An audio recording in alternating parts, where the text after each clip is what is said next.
Hi, everybody. How are you doing? I am Johan. That is Charleston. Joining us today on the Better With Age webcast, we got from Las Vegas. No, Sag Nasty. Come on, now, get it right. From Saginaw, Michigan. Yeah, living in Las Vegas. Yeah, he's living in Las Vegas. I'm Saginaw, just living in Vegas. I forgot with the Saginaw connection over here, we have two-time NBA Slam Dunk Contest champion, 15-year NBA vet, and one hell of a good guy, Mr. Jason Richardson. Jason, how are you doing today? I'm doing good, fellas. I'm glad to be on. Yeah. You were just golfing. Tell us, that's the life of a retired NBA player now. Yeah, just I need chilling. to hear all this. People in Saginaw don't golf. You ain't learned how to golf in Saginaw. Man, I've been playing golf since I was little, man. I wasn't that good, but my dad introduced me to the game about 12, and I played every now and then. But since I retired, man, I got the golf bug. I'm out there 3 or 4 times a week and just trying to get that handicap lower. What you shooting right now? I'm low 80s, man, high 70s, man. So I'm work in progress still, man. Holy, must be nice, man. Must be nice. How's life after retirement?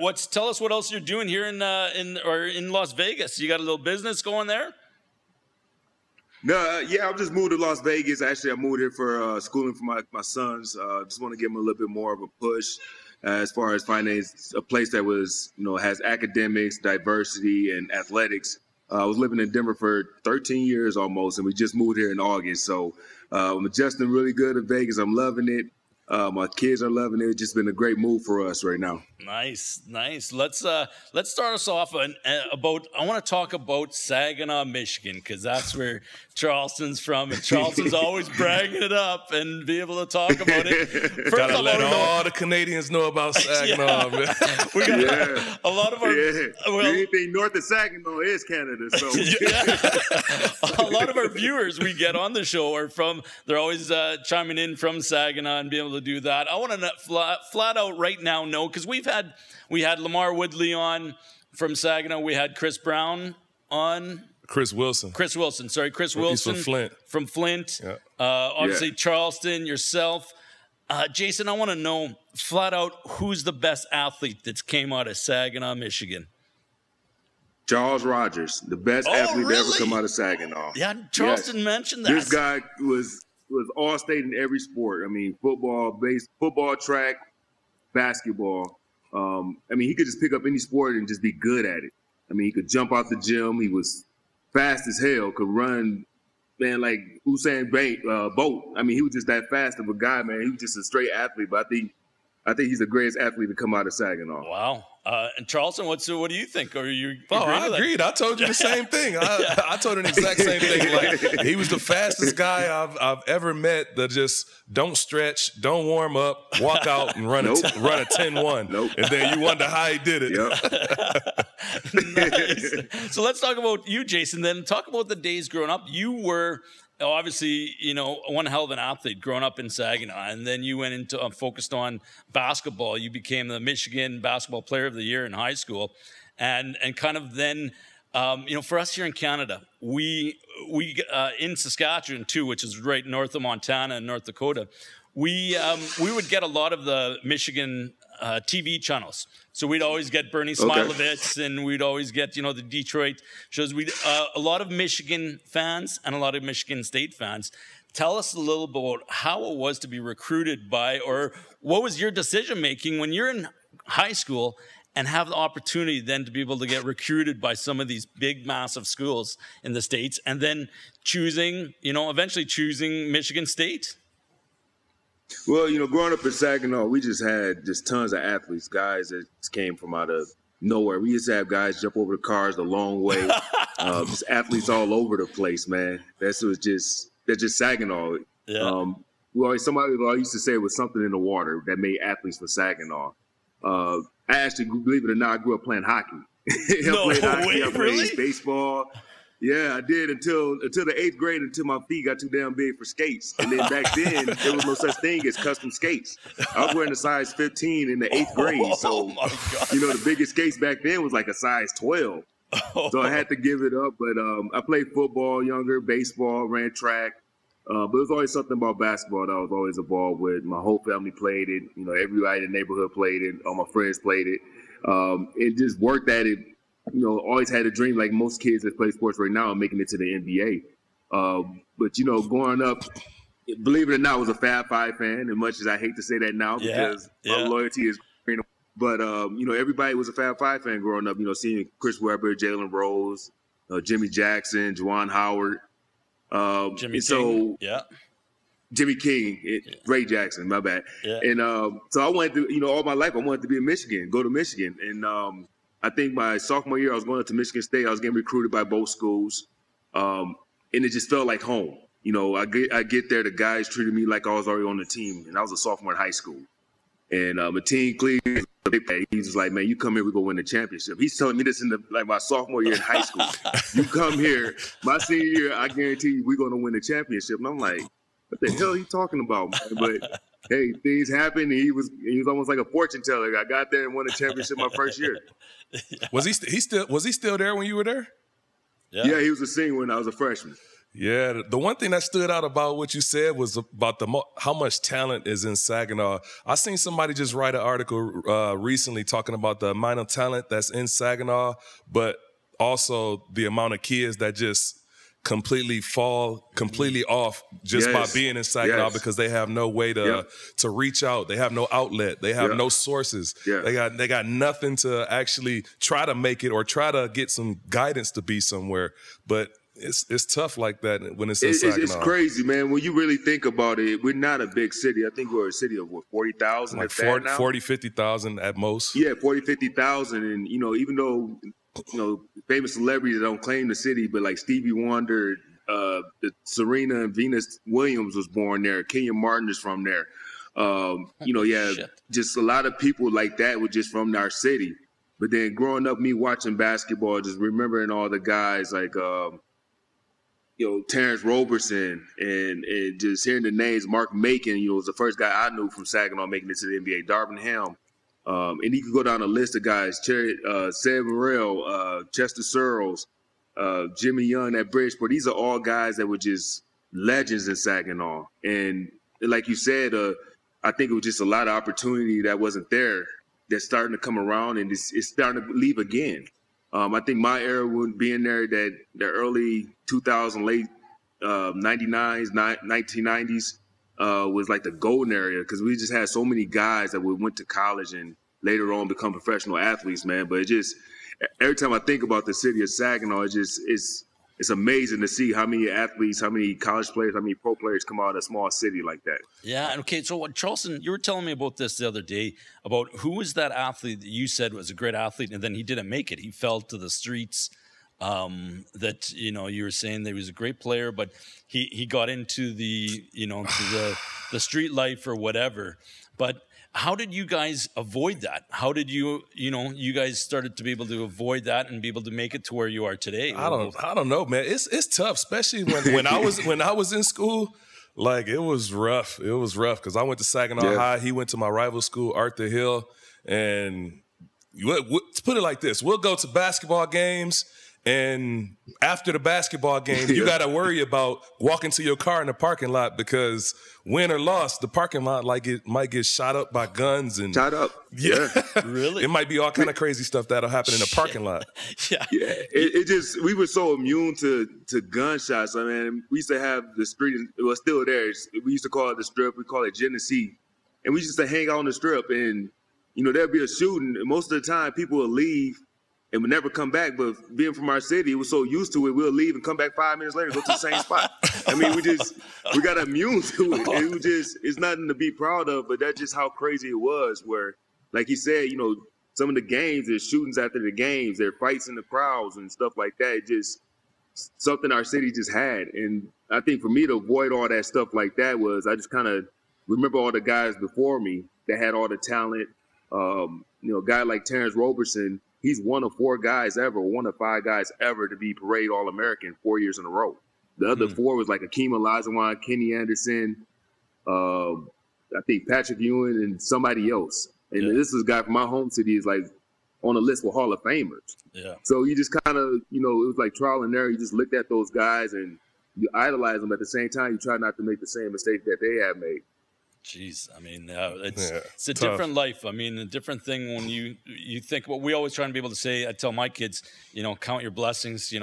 For everything that we go through, what you guys have gone through is a different lifestyle to be able to think about it and to where you guys made it today. Yeah, it's weird. Like I said, it's weird. Not like now being in Canada like this and. I'm kind of transformed, I guess you could say, because even when I first came to Canada, he's people soft now, Jason. Yeah, what he said, he's soft. Yeah, man, yeah. I let all my guards down now. We're too polite for him now and all that. That's the worst thing he can get. Like, why they so nice to me? Basically, yeah. So I used to walk around when I first came up here, and random people start talking to you on the train, and I'm looking like, man, what are you talking to me for? Like, what do you want? Like, what? Don't talk. Right. Don't talk to me. But it's just the culture of how people are here. So it took a long time to adjust to that kind of culture because you always think where I'm from and where he's from that there's an ulterior motive. There's some kind of motive why somebody's talking to you like that. Like, are you trying to rob me? Are you trying to steal something from me? Are you trying to take something? So you get defensive right away and go like, man, I don't know what you want, but get off me. Right. So Jason, let's talk about that. You go to Michigan State, and I'm a big Michigan fan. I'm even before you named the Fab Five. I'm older than that. I watched Glenn Rice, Ramil Robinson. Man, I watched Terry Voigt. I mean, Terry Mills. I watched, Glenn Fisher back in the day. I watched the Maize and Blue back then. I loved Michigan when they made those runs and when they won the championship back then. How was it going to Michigan State? You're coached by Tom Izzo. You're there. You're at Michigan State. You got Cleves on the team. You got Mo Pederson on the team. What was that first year like at Michigan State? You got Magic Johnson in the crowd at the Final Four, probably coming in and do that. You're how old? You're 18, 19, and you're at MSU. You're making a run for the title. Tell us about that. How was school? Did he even fucking go to class, man? He gonna make sure we went to class. Being there, man, it was amazing. To be honest with you, it was some of the best years of my life. Just remembering everything, all the hard work and the sacrifices, the dedication that we made to make that season happen, to win a championship. It's something you remember all the time. Last February, we just had our 20-year anniversary of winning the championship and seeing guys I haven't seen in years. It was just something special, man. That whole thing, it built me not only as a better basketball player, but as a better man, just learning how to work, how to be a man. And it was just something I always remember. What stands out in your head about that season? Like the games, or was there a game that you played or that you watched, or some different college athletes, or the campus? Or I know Michigan State, a party school now. I done been there enough to know. I was partying. I was getting it in. I think two stories stick out big for me, man. My freshman year, Mateen had got hurt. Our season was kind of in jeopardy because he was our leader. He's the All-American. He's the one player of the year. And I think like 2 months into his injury, I'm coming in the dorm room, and our dorm room at Michigan State faced right towards the Breslin Center where we played. And I lived on the 4th floor, and as soon as you get out the elevator, it's a big old glass mirror where you can see the Breslin. And I'm coming in, it's like 1 a.m, partying, drunk. And I see Mateen's truck coming out the tunnel. I'm like, damn, Mateen over there getting some treatment this late? So we had a day off, and the following day we had practice. I go up to Mateen because his locker was right next to mine. I said, Mateen, man, they got you working. They really trying to get you back, man. I said, you leaving at 1 o'clock in the morning getting treatment. That's crazy. He said, no, I was up here getting working. I was working on my jump shot. And it drove me crazy. Like, holy smokes, here he is, about to be a future lottery pick, All-American, and he's in the gym at 1 o'clock in the morning. And I'm like, well, this is the reason why I came to Michigan State. I was going to learn from 2 pros, 2 All-Americans. I'm going to follow everything he do from this moment on. And so for that moment on, when he was at the gym, I was at the gym. If he was coming 2 hours before practice, I was there 2 hours before practice. So it made me a better player, maybe give up the partying because I had a lot of work to do. I could always jump. I could never shoot. And that's how I learned how to shoot, just taking a note out of the team book and became a better shooter. But, and then the other story, I think my favorite part of that whole season, we get out rebounded by, I think it was Ohio State or Iowa. I can't remember who he was. We come to practice the next day. We was out rebounding everybody by like 15, 20 boards. We got out rebounded by like 4 boards. Izzo was pissed. So we come in the locker room, and there's shoulder pads and helmet in everybody's locker. They're like, what the hell is going on? Since the coach come down, we go see who's tough today. Put the pads on. We go see who's tough today. What? We go upstairs, and we got shoulder pads and helmets on, and we having a basketball practice like that. And it was the best practice I ever had at any level because it showed who was tough and who was weak. And it was just guys, just no fouls called. It was just guys just getting leveled out on the floor. Man, it was one of the best practices. Had the most fun. To this day, anybody who was at that practice, they all say the same thing. It was the best practice we ever had. Wow, I have never heard of that ever in my entire life. Yeah. Put some pads on and then start making contact. Put pads on. Yeah, unlimited contact. Charleston, did you ever go through anything like that when you were playing in anything that stood out in your pro days so far? That when you're like, what the fuck? What are we doing here? Or any kind of practices like that? Nah, man, not to that level. I play football, so it's like I keep the pads on anyways. If they say take the pads off, we cheer. We like, oh, hell yeah. All right. So let's talk a little bit about Michigan State here then, Jason. Or pardon me, we have to call it now because of yesterday. Charleston, you didn't see this news clip. No. Right? So what is it, Jason, we have to call it? We have to call it the MSU presented by Rocket Mortgage Insurance. What the fuck is going on at MSU? Yeah, who paying them? Yeah. How much money did they pay? Exactly. When they gonna start paying the kids? This is bullshit, man. Start paying these kids, man. Well, yeah, no kidding. It's crazy how much money that these universities are making, and now you add, a sponsorship deal where they fucking changed the name. Yeah. You literally changed Michigan State to MSU Spartans, powered by Rocket Mortgage. Yeah. All right, start paying these kids, man, because it's out of hand. Okay. Start paying them. I think California announced they're going to be the first state to start paying kids in college. I heard that like a couple months ago. Maybe it was even almost a year ago, but California is supposed to figure out some way to put money in kids' pockets for college. Okay, so let's talk about that. How, we talked about Michigan. Michigan was very famous for when the Fab Five went there, their documentary about them I watched, and they were broke. Chris Webber talks about having, 20 bucks in his jeans walking around. And this is Chris Webber.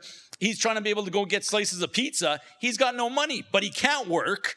They're not allowed to be able to go out and do all that stuff, but yet the university, the MSU presented by Rocket Mortgage Insurance, is getting millions and billions off this right now, and yet the students are treated like that. How could, when you went there, how tough was it to be able to get through with just your scholarship and whatever spare change you had for you?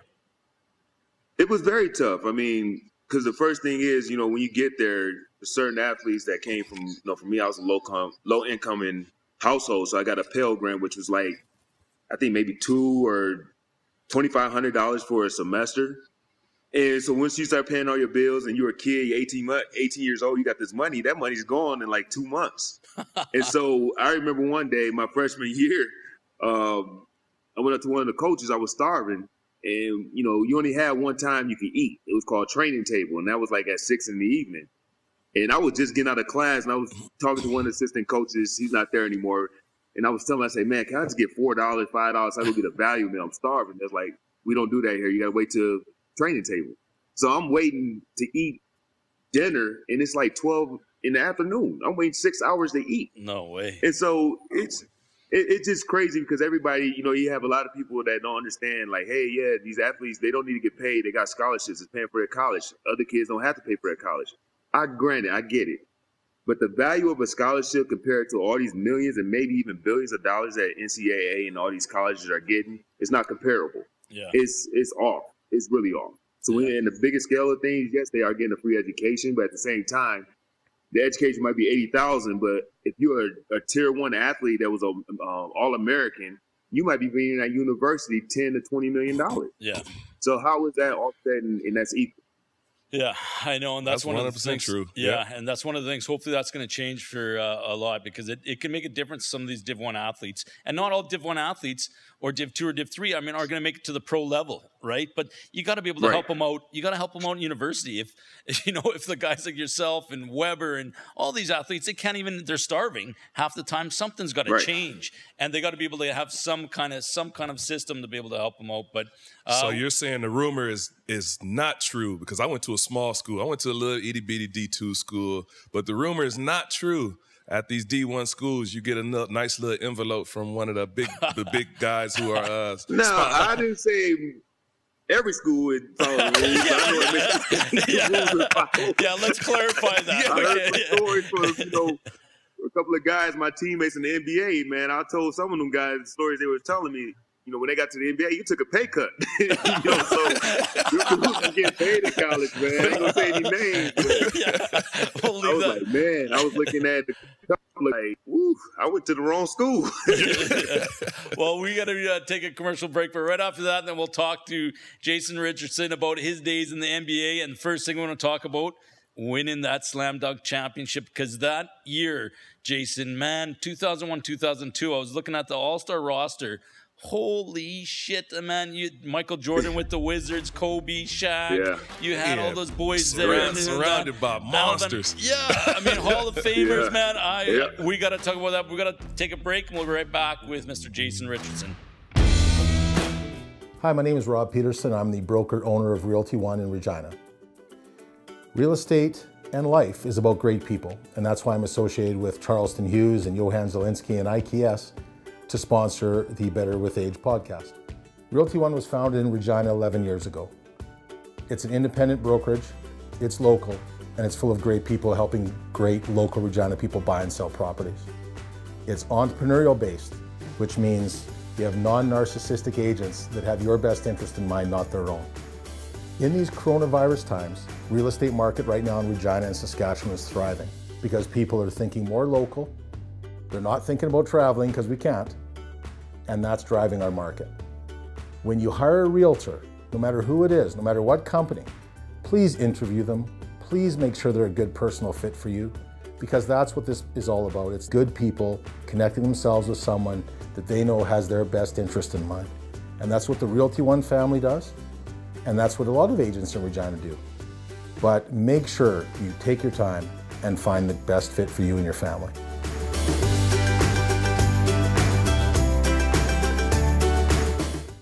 It's that time of year when divisions are decided, champions are crowned, and legends are born. Now, it's your turn to win big. You've heard the name just about everywhere, MyBookie. They're the industry's leading online sportsbook and casino, and it's not hard to understand why. With thousands of lines to bet on all your favorite sports, NFL, NBA, and college ball. Check, check, and check. MMA and soccer, they've got all the latest odds, period. Take advantage of MyBookie's prop builder and live in-game betting, where every single run, throw, and touchdown is another chance for you to put cash in your pocket. Visit their mobile-friendly website today and get your deposit matched halfway up to $1,000. Just use the promo code when you make your first deposit. The best part is they make it simple, with a variety of ways to deposit instantly, including credit card, bank transfer, Bitcoin, and more. Whether you're at home or on the go, on your laptop or on your phone, it's not too late to make your New Year's resolution a resolution to get paid. Bet, win, and get paid at MyBookie.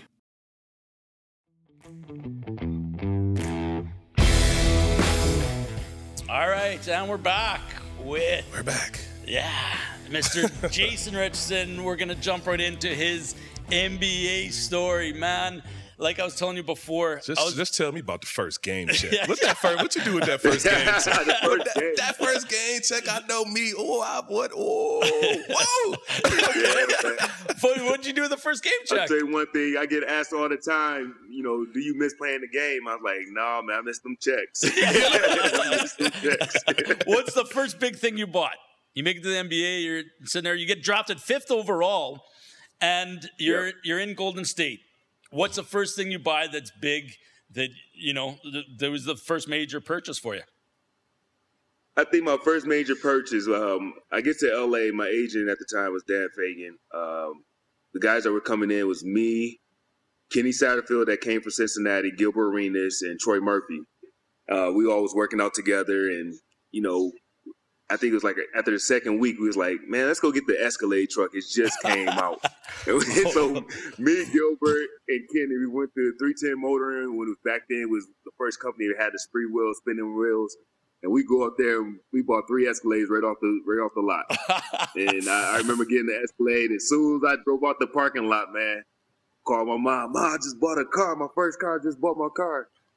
And I think that was the first major purchase I had with my NBA check. That is awesome. And then, so you're playing in the NBA. We mentioned briefly a little bit about the slam dunk competition. But what was some of the first moments you remember playing in the NBA? You're playing against Jordan and when he was with the Washington Wizards. You're playing against guys like Alvin Iverson. You're playing against, Shaquille O'Neal, Steve Nash. What was Kobe Bryant? What was your first NBA moment where you're like, holy shit, I got to work some more? Or what was your moment where you're like, shit, I'm here, it man. Was every moment. It was every moment. But I think the coolest part was, we went to Hawaii with the Warriors. It was every other year you used to go to Hawaii and play against the Lakers in the preseason game. And we playing the Lakers the first preseason game. And me and Gilbert, we get called in to go into the game together. It was a dead ball, it was a timeout, whatever it was. And Gilbert walked up to me. He's like, hey, man, there go Kobe Bryant. I was like, yeah, man, let's go Shaq. And we just smiled because we was like 2 kids, and we finally made it to the NBA. That was like when we realized we actually made it to the NBA. So that was like the coolest moment I had. And then, the season started going on. And then like the third game of the season, we playing Washington Wizards. Or the fourth game of the season playing Washington Wizards. And I go into the locker room and I see my name on the board. It's my first career start. And I'm like, man, this is cool. My first career start. And the Wizards, Jordan was there. And the matchup is I'm guarding Jordan. I'm like, oh, this is going to be, man, I'm going off. I'm about to go for 40 points. Ooh, I can't wait. So the game, I'm so hyped. I'm excited. And so we get to the huddle and the coach draw up the first play for me of the game. I get the ball and the person to guard me, Michael Jordan. I get a big old smile on my face, and I made him make a move. He stole it from me, went down and got a dunk. Yeah, he ended up with 35 that night at almost 40 years old. So But I had like 10 points. He had I think it was like 38, 39 points or something. He just murdered me. But, that was my first career start. That was like walking to the NBA. This guy, he's an older guy. He's a legend, of course, but I'm 20 years old. He's not supposed to do that to me. So that let me know I had to work on my game. Was he as good of a trash talker as everybody says? Do you remember him? Yeah. Oh, really? Was he saying anything to you that game? Was he saying, rookie, hey, rookie? By far. Oh, yeah. You guard me? Why you put this rookie on me? Listen, I'm going right here. And he'll call the spot, he's catching the ball, and you can't do nothing about it. And he literally just abused me. I mean, it was embarrassing. It was embarrassing. Hey, but you got to do something that a lot of people wish they can do, and that's at least attempt to guard him. Yeah. A lot of people ain't gonna stand no chance. So it's like... No. He's just such an ultimate competitor. Years later, I ended up being in Charlotte with him. He was on the verge of buying a team. And he'll come up to the locker room or he'll come up into the gym and we'll play one-on-one. And he'll tell us, I'm not taking more than one dribble and y'all don't have a chance in hell of winning this game. And he'll go out there and win, win the game without taking one dribble. I mean, he just so, just ultimate competitor, man. He just won at everything. Or try to win at everything. Yeah, I mean, and that's one of the things, that's one of the craziest things we saw in his documentary and, and seeing that. And for us, it's just amazing, but I can't imagine you being on the court, and hearing, and playing against him and going, man, it's Michael Jordan, but I got to go around you and dunk. Yeah. You know what? I did have a moment like that before. And maybe my second year, I was training to go to the NFL, and at the gym I was training at, Antonio Gates walked in. This was like on the back end of his career too. And he was like, hey, man, I need a linebacker that I can, run some routes on and I need somebody to cover me. And, I walked up and was like, I'll guard you. And then I was like, I'll cover you. And then he pointed to the guy and said, this all you got? He was like, you got him gonna guard me? Oh, this ain't gonna be no chance. This no shot. Like, I got so mad and so pissed off. And I was like, man, who you think I'm some kind of regular guy? Like, I was like, all right, you know what? I'm going to get up in his face and I'm going to put hands on him right from the start. Man, he is a lot stronger than what I thought he was, because he ran me off the ball so bad and ran out on me. And then next thing I know, I was like, all right, yeah, I gotta get stronger. I definitely gotta get stronger. He took you to town.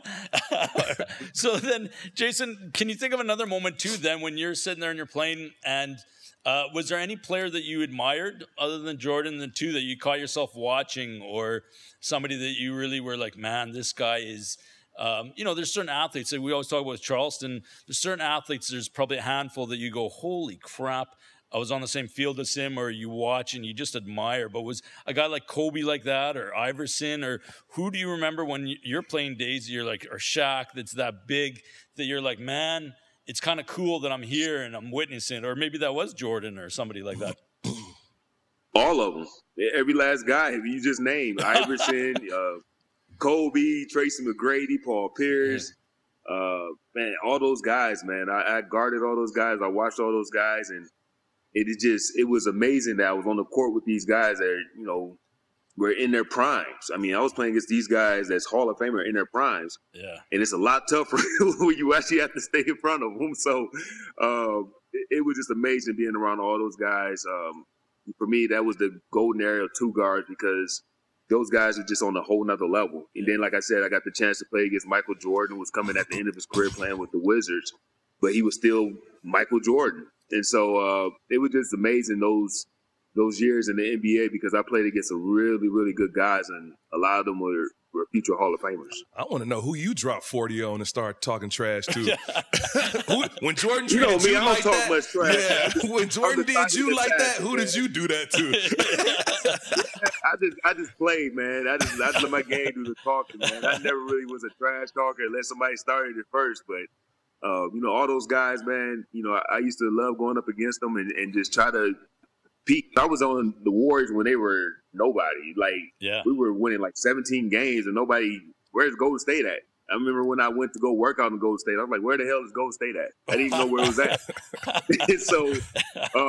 So for me, it was like trying to give respect, you know, because we were used to being a losing team, and, you know, guys didn't want to stay there. So every night when I had to play against guys like that, and D Wade and Joe Johnson, and Kobe, and, you know, Paul Pierce and Ginobili and Ray Allen, every night I was trying to gain respect from those guys, because I was on a losing team and nobody knew who I was and nobody knew who the team was. Was there anybody that you played against that was like, man, that guy's a dick, and you just loved going around him or shooting on him or dunking on him, or there was just that you loved sticking it to him because they're so arrogant, or that maybe they were just that guy that would try and get under your skin? I mean, you look at the way that another Michigan guy, Draymond Green, plays. I mean, he gets under the skins of Charles Barkley and about everybody else, you know, and doing that.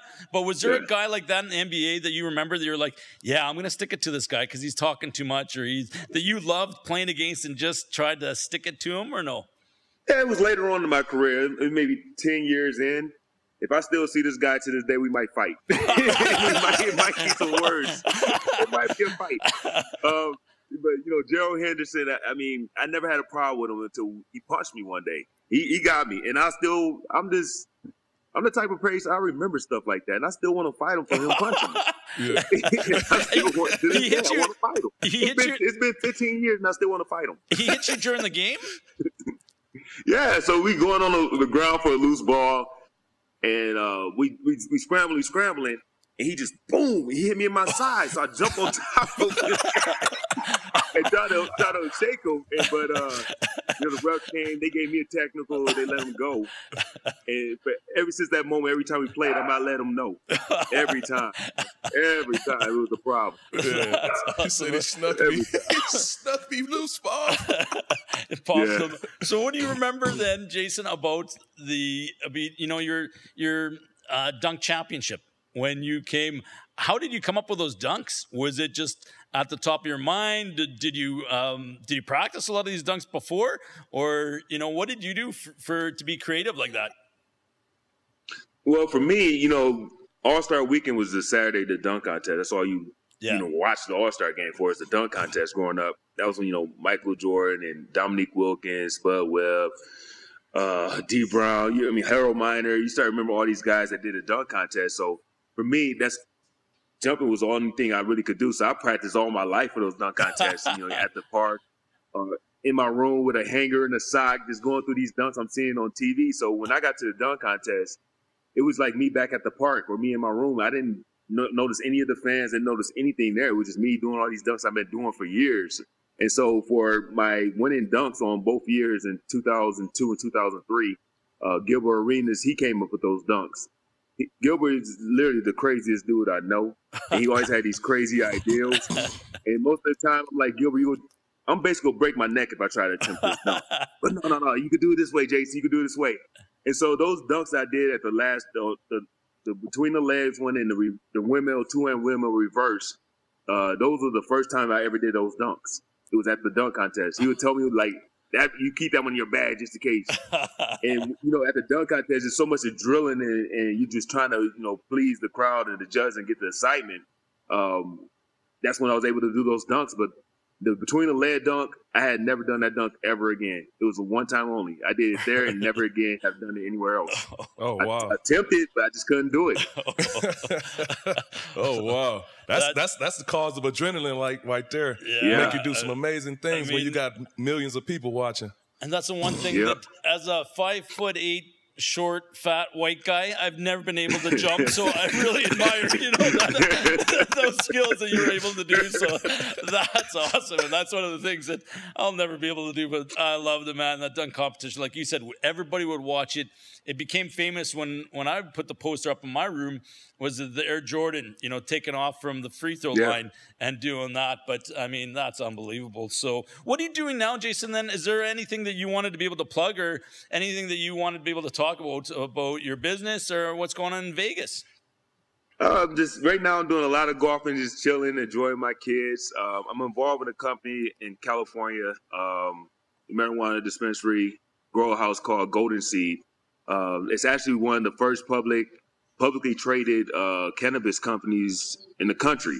And so it's actually pretty cool. It's a growing process. We're constantly growing. We're constantly getting people investing into the company. I'm excited about the opportunities. I'm actually coming out with my own strain. It's pretty cool. It's coming out in a couple of months. We're in the process of growing it. So if anybody interested, goldenseed.com. They have all the information you want to. If you want to go in there and check it out and see what we're doing. Yeah, well, is it coming to Canada? It's legal here in Canada. I don't know. Yeah, y'all got the borders closed, man. You're not letting us come over there. We got Corona over here like crazy. People not taking it serious, man. Yeah. Well, we got to figure out somehow, see if there's a way that we can do some business. Maybe start up our own cannabis here, Golden Seed up here in Canada. But what a pleasure to have you on the show, Charleston. Did you want to say? That was awesome, man. It was great having you on the show, man. I love having my Saginaw natives on the show, man. So I can reminisce a little bit. Jason, always, bro. Good seeing you, man. Jason, it was a pleasure. What we do here with the Better with Age webcast is we always let Charleston close off the show, but really, truly an honor. We'll have to hook you up when we're in Vegas. We come to Vegas because Canadians always want to come to Vegas to go and spend some money and be able to go. You got to go. If you're a hockey fan, you got to come meet our friend Ryan Reeves, who's the enforcer on the Las Vegas Golden Knights.